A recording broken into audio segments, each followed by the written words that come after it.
आज का हमारा विषय है अर्थ के आधार पर वाक्य भेद। अर्थ के आधार पर वाक्य 8 प्रकार के होते हैं।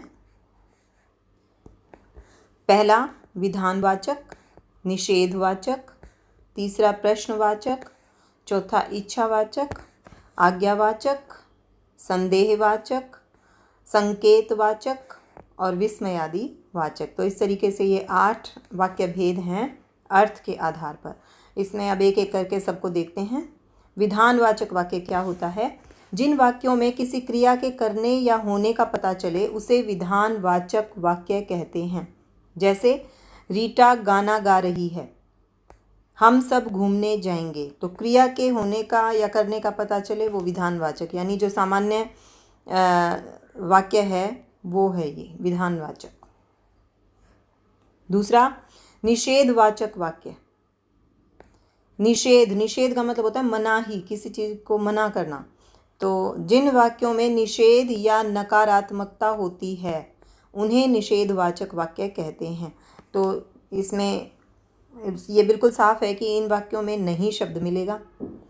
जैसे मैं तुम्हें मिलने नहीं आ पाऊंगी, तो आप देख सकते हो यहाँ पर नहीं है। तो जिन भी वाक्यों में नहीं होगा वो निषेधवाचक वाक्य होंगे। दूसरा इसमें देखते हैं उसे भूख नहीं लगी है, तो यहाँ भी नहीं है, तो नहीं शब्द आते ही ये निषेधवाचक वाक्य हो जाएगा। तीसरा देखते हैं प्रश्नवाचक वाक्य। जिन वाक्यों में प्रश्न पूछे जाते हैं उन्हें प्रश्नवाचक वाक्य कहते हैं। तो यहाँ भी बिल्कुल साफ है कि इस तरह के वाक्यों में क्वेश्चन मार्क ज़रूर मिलेगा आपको, और प्रश्न पूछने वाले जो शब्द हैं वो यहाँ ज़रूर होंगे। जैसे तुम कहाँ जा रहे हो, तो यहाँ प्रश्न है और ये प्रश्नवाचक शब्द भी है, तो ये प्रश्नवाचक वाक्य हुआ। तुम्हारे पापा का नाम क्या है, फिर से प्रश्न है तो प्रश्नवाचक। अगला देखते हैं इच्छावाचक वाक्य। जिन वाक्यों में किसी प्रकार की इच्छा, आशा, शुभकामना, आशीर्वाद आदि का संकेत मिलता है वे इच्छावाचक वाक्य हैं। तो इच्छावाचक वाक्य में क्या होगा कि कोई इच्छा हो, आशा, शुभकामना या आशीर्वाद, इस तरह का संकेत हमें जिस वाक्य में मिलेगा वो इच्छावाचक वाक्य है। जैसे ईश्वर तुम्हारी मनोकामना पूरी करे, तो यहाँ पर क्या है? इच्छा है, आशीर्वाद है। तुम इस दौड़ प्रतियोगिता में ज़रूर प्रथम आओगे, तो यहाँ क्या है? आशा है, इच्छा या आशा कहिए। तो अगला देखते हैं आज्ञावाचक वाक्य। जिन वाक्यों में आज्ञा, आदेश, प्रार्थना, अनुमति के भाव प्रकट होते हैं उन्हें आज्ञावाचक वाक्य कहते हैं। जैसे तुरंत पढ़ने बैठ जाओ, तो अब यहाँ आप क्या देख रहे हैं? यहाँ आज्ञा है। अगला देखते हैं जाओ अब तुम खाना खा सकते हो, तो यहाँ क्या है? अनुमति है। तो इस तरीके से ये किस तरह का वाक्य है? आज्ञावाचक वाक्य। अगला देखते हैं संदेहवाचक वाक्य। जिन वाक्यों में संदेह या संभावना का बोध होता है वे संदेहवाचक वाक्य कहलाते हैं। और जहाँ संभावना की बात करेंगे या संदेह की बात करेंगे वहाँ पर निश्चित रूप से हमें उस वाक्य में कुछ शब्द ऐसे मिलते हैं जो हमें संकेत करते हैं कि संदेह है यहाँ। जैसे लगता है आज बारिश होगी, तो लगता है जो शब्द है ये हमें मतलब इस संदेह का ये भाव दिखा रहे हैं।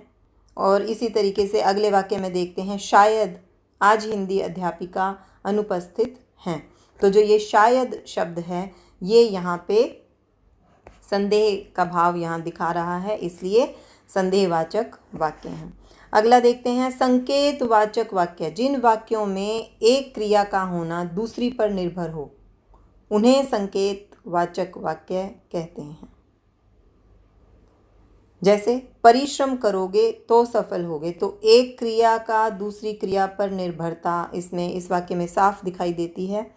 ऐसे ही अगला वाक्य देखते हैं अगर तुम चलोगे तो मैं भी चलूँगी, तो यहाँ पर भी एक क्रिया दूसरी क्रिया पर निर्भर है, तो संकेतवाचक वाक्य थे ये। अब है विस्मयादिवाचक वाक्य।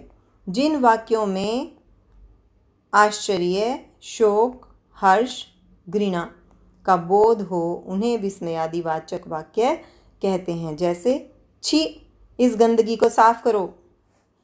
वाह, कितनी सुंदर चित्रकारी है।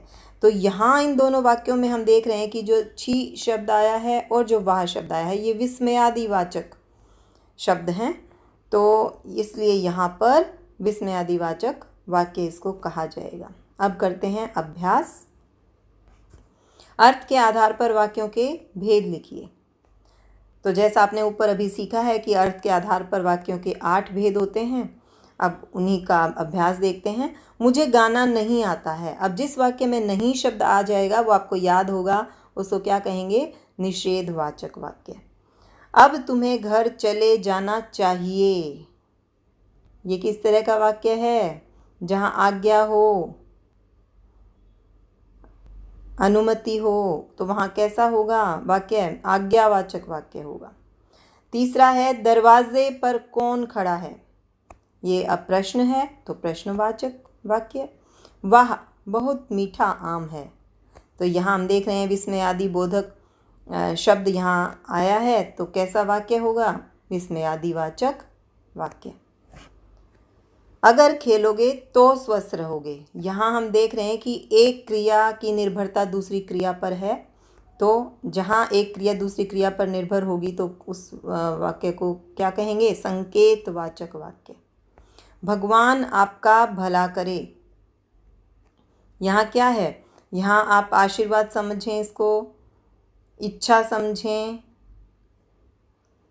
तो ये क्या है? कैसा कैसा वाक्य होगा? इच्छावाचक वाक्य।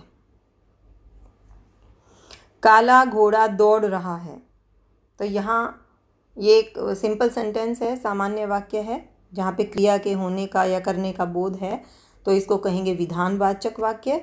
मुझे लगता है आज रिंकू नहीं आएगी, अब है तो नहीं भी यहाँ, तो ये निषेधवाचक वाक्य भी है।